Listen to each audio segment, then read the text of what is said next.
You're listening to an IOE podcast from the UCL Institute of Education. Powered by UCL Minds.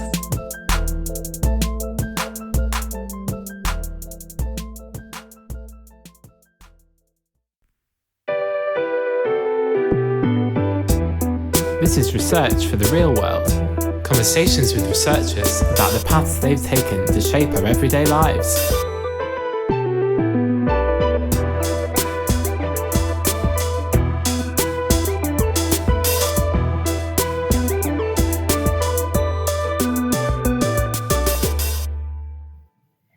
This is Research for the Real World. Hello, I'm Carrie Wong. I'm an assistant professor here at the IOE. In this episode, I'm delighted to be talking with Pravita Patale. Pravita is a senior lecturer in quantitative social science and holds joint appointments between the MRC Unit of Lifelong Health and Aging and the Center for Longitudinal Studies here at the Institute. She received her PhD from the Department of Clinical, Educational, and Health Psychology at UCL, based at the Evidence-Based Practice Unit. After that, she held a postdoctoral position at the Center for Longitudinal Studies and was lecturer and senior lecturer in population mental health and child development at the University of Liverpool. Pravita's research primarily falls in the area of child development and epidemiology, with a focus on mental health through the life course. This includes understanding the prevalence, risk factors, consequences, developmental pathways and interventions to promoting better mental health, as well as how mental health is conceptualized and measured, the intersection between physical and mental health, as well as the inequalities in mental health and well-being. Her work also focuses on community-based interventions, thinking not just about the treatment, but also about preventing problems before they get really out of hand, reducing stigma around mental ill health, and promoting greater well-being. Pravita has received the British Psychological Society's Award for Outstanding Doctoral Research Contributions to Psychology, the university-wide Alan Beeston Early Career Research Award, and was also on the Forbes 30 Under 30 list for the Science and Healthcare category. Most recently, Pravita and Professor Emla Fitzsimmons also won the 2020 ESRC Celebrating Impact Prize for their research on children and young people's mental health. So we're very excited to have this opportunity to chat with Pravita today. Hello, Pravita. Welcome to the podcast. Thanks, Carrie. Happy to be here. So just to start off, I guess one of my first questions is, how did you become interested in your area of research, and in particular in mental health? That's a really interesting question. I think because I started research in children's mental health, I've always been interested in when children are not happy. So because I sort of feel like childhood is the time in our life course where we have, all this wonder and sort of, exploration and education and friends, and it just to be unhappy or have really poor mental health during these first 2 decades of life feels like a very sort of unhappy thing, but also, as we know from lots of research, sets you up for the rest of your life in non-optimal ways. So I think this is why I'm interested. I'm interested in the mental health of the whole population, because if we imagine mental health as being a continuous construct across all people, some people obviously have very severe mental health difficulties, but everybody has mental health. Like we all have good mental health and bad mental health. Sometimes the same person has good, bad, and very bad mental health on the same day. So I think it's important when we think about mental health that we don't think about just ill health, because that's what most people, when they talk about mental health, assume we're talking about mental health disorders. I think it's important that we think about our mental health as being something we all have all the time. And for that to be good, it won't be good all of the time, but for our mental health to be good more of the time, more often than not, I think is what my research is trying to do. Yes, that's a very interesting way of putting it, kind of not just focusing on the bad side of things, but also on average, if we're able to feel better and having good mental health, then we win overall, right? I guess based on your research then, given that you focus on looking at results or data that are from birth cohort studies and everything like that, what are some predictors of poor mental health, but also maybe good mental health, as you spoke about? So for our listeners, what are some risk factors that they should be aware of, as well as the protective factors that they should do more of? Yeah, so there's obviously risk factors that are more structural in nature. So, for example, socioeconomic circumstances. So, we know that sort of poverty is a risk factor for mental health. We also see that there are gender differences in the experience of many common mental health difficulties that appear in adolescence. So, for example, sort of symptoms of depression, anxiety, and self harming behaviors are much more common in women compared to men. And this is a gender inequality. So I think lots of the risk factors based on socio-demographic characteristics reflect societal challenges, sort of like sexism and racism and sort of inequality. But however, obviously there's also things about your experiences that are risk and protective factors for mental health. So for example, children who experience bullying, that's a risk factor for mental health. So you're more likely to have lots of children who are bullied, struggle with having been bullied. But similarly, having sort of good peer relationships or good quality friendships can be a protective factor. So I think lots of these things go hand in hand. So, for example, social support networks, having people you can talk to, people you trust, are important protective factors for mental health. And then obviously there's wider structural things that are also protective factors, right? So, for example, if you think about younger adults these days, lots more of us work in the gig economy and have insecure contracts compared to used to be the case generations ago. And obviously, you can imagine that financial insecurity might be a risk factor for mental health, and not having to worry about your next meal would be a protective factor for mental health. So I think, again, important to think about things like structural things, but also sort of behavior. So, for example, exercising, sleeping well, eating well, are all related to people having better mental health or being able to manage their mental health better. So there's always, things we can do, but also things maybe that we can't do that are more societal things that governments and policymakers need to change to make our mental health better across the population. Great. Thanks for addressing that. And so, when I look at your work, I can see that you work quite, you're very well connected with collaborators across different disciplines. I'm wondering then, how do you actually keep on top of all of this? A very short answer would be I don't. So you're right. I work with colleagues from many, many disciplines. I am part of two very multidisciplinary units. So the Center for Longitudinal Studies has, colleagues who are sociologists, economists, demographers, epidemiologists, and then in the MRC unit, a much more sort of medical based, but still sort of clinical epidemiologists, people who do imaging studies, genetic studies. So part of how I do this, you can't, it's very hard to be an expert in multiple disciplines.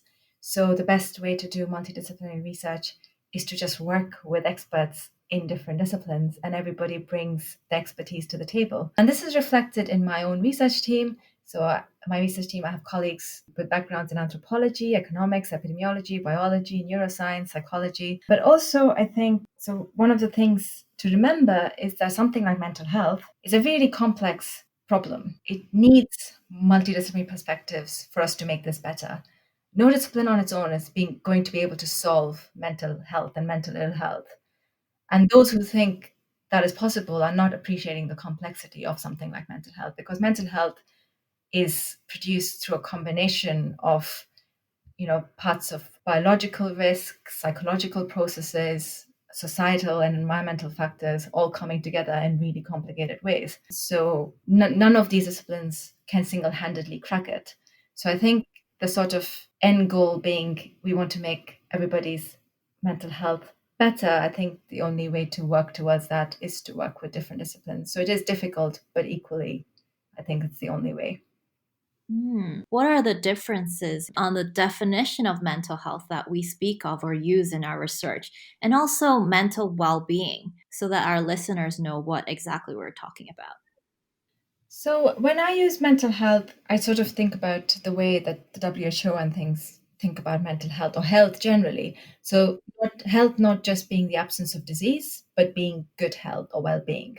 So I think when I talk about mental health, I think about this the same way. So mental health is not just the absence of mental illness, but is also sort of good mental health. So what some people would call flourishing, but essentially living a life where you're happy and doing things that are meaningful and you're satisfied with the way your life is going and what you're doing.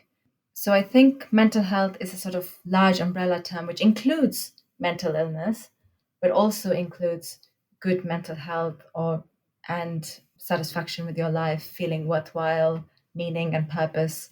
I think all of these are aspects of mental health. Great. Thanks for clarifying that. And so, you mentioned some advantages of having multiple perspectives to your work because your colleagues are from various disciplines.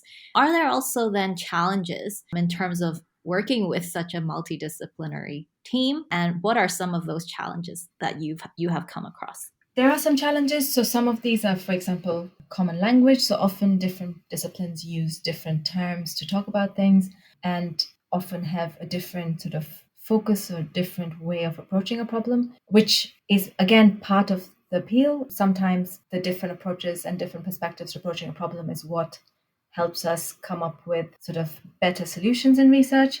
But also there's some differences in how disciplines operate. So, for example, things like how authorship works on papers, or how you approach an analysis issue when, for example, when data is missing, how you deal with that. But I do definitely think the challenges are definitely dwarfed by the opportunities and the possibilities for doing sort of really, really strong research that has the potential to have sort of real world impact. So I generally do think it makes the science better. And so if everything takes longer, it might be more difficult. You go back and forth more. But at the end of the day, the research we produce, I think, is better quality for it. And also, I think it makes you more questioning and tolerant and a better scientist, because people often get so caught up in the way they've been trained to do certain things and the way or what the best ways are of doing things in their own discipline, that they forget that there are whole other perspectives out there. And some of those perspectives might actually say that the way you think is the best way may not even be a good way. You spoke a lot about the advantages of being in different disciplines and how the research is better in that way. Do you think that this research that it crosses multiple disciplines has an even bigger impact on society and the mental health research that you investigate?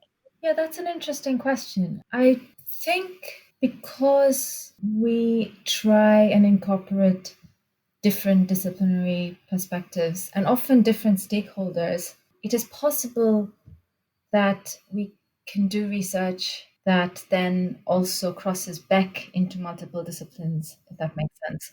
So potentially, if you can answer questions, but also communicate about the questions you're answering and why they're important across more disciplines, potentially it could have wider reach. So I guess that is one way of thinking about the impact of research. But also because we try and work with many stakeholders, and especially with the sort of birth cohort studies in Britain, because they're sort of nationally representative cohorts, often the results from these cohorts are sort of generalizable to the population. So we can think about how our findings apply to the generation we are investigating. And this is often of interest to a wider audience outside of academia, including, for example, policymakers and practitioners and third sector organizations. So often that's another way that can have impact because the findings we have are of relevance and speak to the whole population's mental health rather than just children who are receiving mental health service care, for example. Great. So, speaking of impact, I think congratulations is in order. You were awarded the 2020 ESRC Celebrating Impact Prize for your research on children and young people's mental health. Can you tell the listeners a bit more about that? Well, it's a prize. There's nothing much to say about the prize itself. But I guess the thing to sort of note that the prize was both to myself and my colleague Emma Fitzsimons, who's a professor of economics. And I think this is a really nice example of the two of us have collaborated now for 5-6 years. And I think the research, I'm a psychologist by training, I'm an economist. And I think the research we do draws on each of the disciplines we come from. And again, as I said, in early days when we worked together, we sometimes didn't even understand what we were talking about. and would often have to really sit together and like explain each other's disciplinary perspectives. But I think the research that has come out of our collaboration, and this prize is a testament to the fact that that research was found useful by Public Health England and the Department of Education and various different government departments. And yeah, I think it's a nice sort of example of this interdisciplinary research that we've been discussing today. How did you guys end up having a chat or starting this partnership? I applied for a job to CLS and she hired me. I see. So it's a direct partnership. All right. So moving on then, I'd be interested to know a little bit about the kind of advice that maybe you would give those who want to study mental health research, especially during these trying times where funding is being cut. And maybe also for many researchers at the time, COVID has also impacted their line of research and data collection. What are some of your suggestions or advice for these individuals? Ooh, I'm not sure I'm a very good person to give advice, but in terms of thinking about mental health research, I think sort of what we discussed earlier, sort of thinking outside your disciplinary boundary and being open to ideas from other disciplines, but also sort of accepting that if we have to truly make population health better, we will need solutions from many different places. And just to give an example, so for example, I've been thinking about some of the things around financial security, and like lots of the solutions to some of these problems will be legal solutions and legislative solutions. But to really understand how that would work, I think we'd have to do research with social policy folk and law researchers. But we don't do that often. And so another example is recently started a collaboration with geographers, but who specialize in the built environment. And again, there's lots of research on the built environment itself, and there's lots of research on mental health. But I think really to sort of bring cutting edge ways of conceptualizing the built environment and then trying to understand how that has a bearing on our mental health is something you couldn't do as a psychologist or epidemiologist without collaborating with space syntax researchers and geographers and people who do built environment research. And again, we speak completely different languages. I don't understand half the terms that my colleagues use in the meetings we have, but that's fine. I basically every 2 minutes put my hand up and go, I genuinely don't know what that abbreviation is. And that's how it starts. I think you sort of have to take the plunge and go through the pain of not understanding anything for a while and reading papers in fields you never thought you read papers in. And then eventually you can start to answer really interesting and important research questions together. That's really impressive. I mean, I find learning about my own field kind of difficult in itself. And here you are learning even more fields and different disciplines and how they share perhaps more or have more things in common than we think are dissimilar. Up to my final question. Pravita, I know you and I have a shared interest in art and you're a jewelry designer. I wondered a little bit whether your interest in the arts has, in your opinion, helped you in any way in terms of your research, your writing, and so forth. Yes, I don't know how you feel about this, and I'd love to hear what you think about artistic outlets helping with our research. But in my case, definitely, I sort of feel not with the writing so much, but I think being a creative person and having the focused time to do creative things has two benefits. I mean, so sometimes stopping work and immersing yourself in a creative thing means that actually sometimes you get ideas or you solve problems when you're not directly thinking about those problems while you're doing something else. Sort of similar to maybe some people go for a run and they solve a problem while they're running. Sometimes I solve a problem while I'm sort of shaping metal. But the other thing I think is, I think the creative process also sometimes spills into the research, in that I think you allow yourself to be more creative and think outside the box. And sometimes this is outside the box of your discipline into other disciplines, but sometimes just outside the box in terms of how you might use a particular methodology to answer a different question and stuff like that. And so I think definitely being a creative person makes me a better researcher. And often people sort of put the sciences and the arts as being sort of contrary things. But I don't know. I think they're definitely each makes me better at the other. So, Pravita, do you have an example then of how art can be helpful for your research? That's a really nice question. So one example, I guess, of their direct involvement of my creative side in my research is I'm really, really interested in how we can better communicate findings, both in still accurate manners, but in beautiful ways, so that the findings can reach a wider audience. Because let's face it, I mean, the journal articles are all well and good, but all the tables full of numbers are not really designed for accessibility for a wide audience. So one sort of really nice example of this is some of our most complex research findings. We sort of worked with the graphic designer, and over many months, it wasn't even a quick process, and developed really, really nice infographic, which sort of summarizes the crux of the findings, but also has lots of detail in it, but it's also beautiful to look at. And I think sort of this type of resource, so using infographics to communicate research findings, has really increased the reach of our research. And for example, one of these infographics, which is based on a paper that Emma and myself did, is widely used in government and by schools and local governments as well.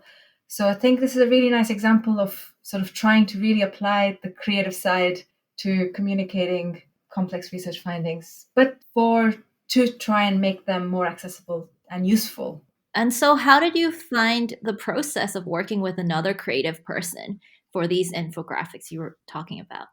Oh, I really enjoyed it because although I'm creative, I've not really have never before then, which was about 3-4 years ago, I had never actually tried to apply that to making infographics based on my research. Since then I have more and more, but that was the first time, and it was really interesting to watch somebody who was really good at that, so really good at taking complex scientific findings and thinking about how to best sort of visualize these in beautiful ways. So I really enjoyed that process. But obviously, there was a really interesting element as well because I was the researcher. So in this case, I also wanted the infographic to be accurate. So there was a lot of back and forth about how to make sure the nuance and sort of the complexity of the findings was still somewhere there in the infographic. So it wasn't overly simplified in the pursuit of artistic goals. So I think what we ended up with is really the best of both. It's a beautiful thing to look at, but it's also accurate and represents the science, I think, in a good way without sort of losing all the nuance and detail. That's great. I'd love to work with more creatives myself too. Yeah, we now try to cost into our grants like budgets for this, because this is the other thing. Like, people think that the sort of communication and impact stuff just happens. It doesn't just happen. It involves effort. You have to make the effort to make your research accessible to a wide audience. You have to want to talk to about your findings to government and policymakers and educators and whoever is interested in talking about it. You can't sort of just write scientific papers, put them in journals, and assume that enough to actually have an impact in the real world. I think as scientists, we often just sit in our ivory towers and think, okay, we will do the science, and eventually 15 years later, somebody in government will realize we did it. I genuinely think sort of it's part of our role as scientists to communicate the science we do to a wider audience. You can't just sit in the ivory tower, especially if you want to do science that is important for population health and well-being. Yes, definitely. So, just a personal question. Then, do you find yourself doing maybe 80% the science and then 20% the negotiating with, and working with creatives and creating, impactful research, or what's the balance like? So when I was fairly early in my career, Megan Rainsbury, who's the comms director at CLS, once said in a meeting, really what you scientists should do is the amount of time you spend writing a paper, that's the amount of time you should spend thinking about how you disseminate it and share it for the wider world. I mean, obviously, no scientist is ever going to seriously do that. But I think, yeah, so I don't know what the breakdown is, but I definitely think it can't be zero. Like, I don't think you can give 0% of your time to disseminating and thinking about sharing your findings to the wider world, because what's the point of doing all this publicly funded research if it just sits in journals behind paywalls? Yeah, I must agree with you there. Prathitha, it has been really interesting talking with you. Thank you for joining us on the podcast and sharing your work. We wish you well with all your exciting research, including your new collaborations. You can follow Prathitha on Twitter at PARV and you can learn more about her research via the links in the episode notes. We've had some fascinating guests on the podcast, a real variation in topics and expertise across social science and education. Search IOE Podcast from wherever you get your podcasts and to find our archive of Research for the Real World episodes, as well as more podcasts from the IOE. And if it's a musical interlude you're after, there's a Spotify playlist too, featuring songs chosen by our guests and the IOE podcast team. Just search Research for the Real World. I'm Carrie. See you next time. Research for the Real World is brought to you by the IOE Marketing and Communications team, in association with IOE Research Development. This podcast is presented by me, Dr. Carrie Wong, and me, Dr. Sam Sims. The theme music was created by Rob Cochran. Tatiana Sotero Diaz is the series advisor. Amy Leibowitz is the series producer. And Jason Illigan is the executive producer of the IOE podcast.